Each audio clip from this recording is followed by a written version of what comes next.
Are you looking to get into Power BI? Do you think Power BI is good for you? Do you want to know if Power BI is good for you? Do you want to get into tech, but you don't know which tech skill that you want to try to learn? So here's the deal. Today we are going to be going live 2.0, given that it's a virtual session and not an in-house session. We're going to be live. We're going to be taking questions, and at the end of the video here, we're going to be going live to the Zoom, and we're going to be having a lot more intimate, detailed, personal conversation with our community. If you are not in the live Zoom session, if you're not in the live Zoom session, you are more than welcome to participate in the next live 2.0 session, where it won't just be questions inside or comments inside of the Zoom session. You will actually be able to ask your questions live and have live interaction with myself, just as these guys will here in a short period of time. So here's the deal. If you are a member, if you are a student in Power of the BI in Power of the BI class, you could receive your notice to participate as you would inside the class portal. But if you are not a student, you do not have to be a student, and this session is totally free. You do not have to be a student, and this session is totally free. If you follow the link in the description below, I believe the link is going to my Power of the BI in a Day link. Not totally sure. Just follow the link below in the description below, and basically you'll be signing up to join our email distribution list. In that email list, you will not be receiving 9, 10 emails a day or even a week. We send emails maybe every 9 or 10 days. So, but what you will be getting from that is notification to be able to join our live session. The difference is initially what I'm going to be doing is going through some general questions that I've received from students and some general questions that I've also received in the comment sections of some of the videos. I'm going to be going through some of those questions here today, here in this video, and then at the end of this video, I'm going to shut down, and then we're going to go live seminar, webinar style with those that are participating in the Zoom session. That part will not be video because I want you to be able to ask some very personal questions if need be, if you understand. I don't want anyone to believe that your HR representatives may be able to see or hear the types of questions that you're asking.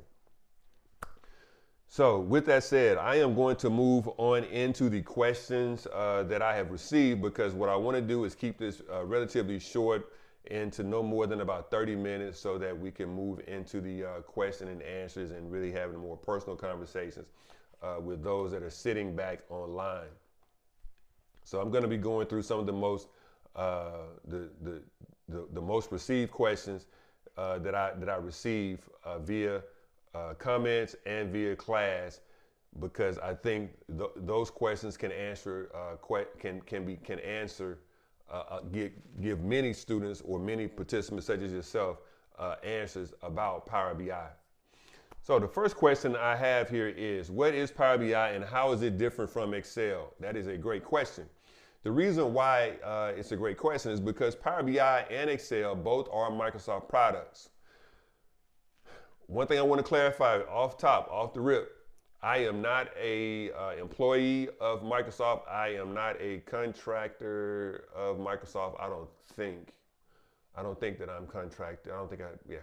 So I'm not getting paid to give this presentation by Microsoft. Now, will I, Mr. Microsoft? If you're out there listening, I will take your money, right? If you want me to talk, if you want to pay me to talk about Power BI, but I talk about Power BI anyway. So Power BI, the difference between the Power BI and Excel is many moons ago when I was in corporate, I would use Excel to create reports and presentations, and I would use the data to create bar charts and bar charts and column charts and line graphs, things like that, tables, using Excel.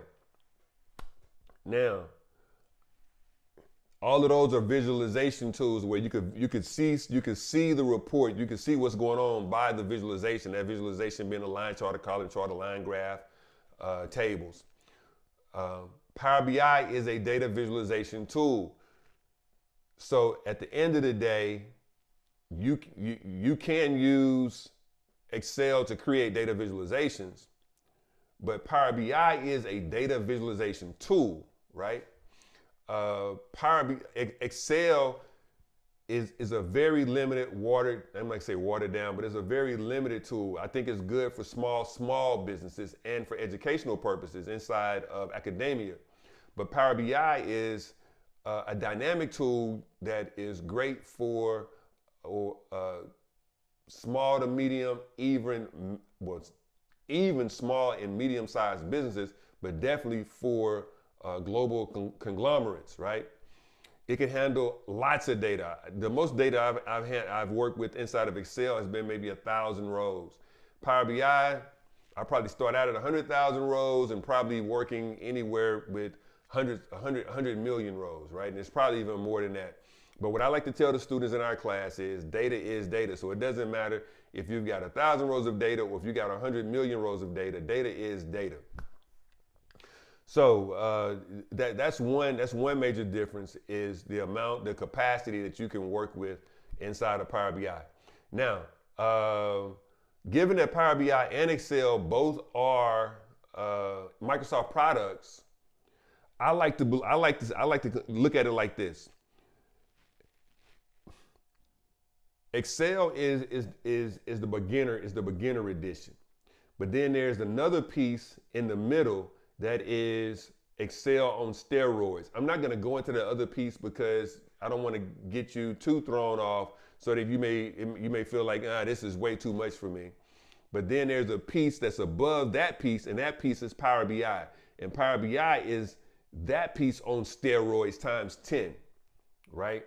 So the firepower that Power BI has compared to Excel, Power BI is nuclear. Power BI is nuclear. Excel is firecracker. Okay, I hope that gives you some idea of the level of capacity that Power BI brings to the table. I don't want to go too deep into that because I don't know if the question came from someone that was super technical or someone that was not very technical, and I don't want to scare you off. The next question was, do I need technical background to learn Power BI? Absolutely not. Absolutely not. When I first got into Power BI, I had no tech skills. I did not go to school, college, trade school, or anywhere to learn Power BI. Now, with that said, I'm now certified in Power BI. I'm certified in data engineering. I'm certified in artificial intelligence. Do you have to have all of that? No, you don't. What I'm saying is that you don't have to be, you just have to want to learn the skill. You have to want to learn the skill, and then you've got to go out there and you've got to eat it. You've got to eat Power BI. You just got to eat it, especially if you're not technical already, or if you didn't go to school for computer science and you're competing against these guys that did go for school for computer science. You've got to be 100 times better. And there is room out there for you to be 100 times better, trust. But you've got to want it. Right? But you don't have to go to school. You don't have to have a technical background. How long does it take to become proficient in Power BI? That's a good follow-up question to the previous question. How long does it take to become proficient in Power BI? As long as it takes. Okay, as long as it takes. So I'll just give you my story. When I got into Power BI and I decided, hey, this is going to be the skill that's going to take me to the next level professionally, financially, just personally, you know what I'm saying? When I decided to go deep into Power BI, when I decided to make Power BI my profession, I went out to YouTube and I learned everything I could. I found all the gurus that are out on YouTube. I made a library of YouTube videos of each one of the individual gurus that were out there that was talking Power BI, talking about different different visualizations that they could create and different mechanisms that they would use in order to create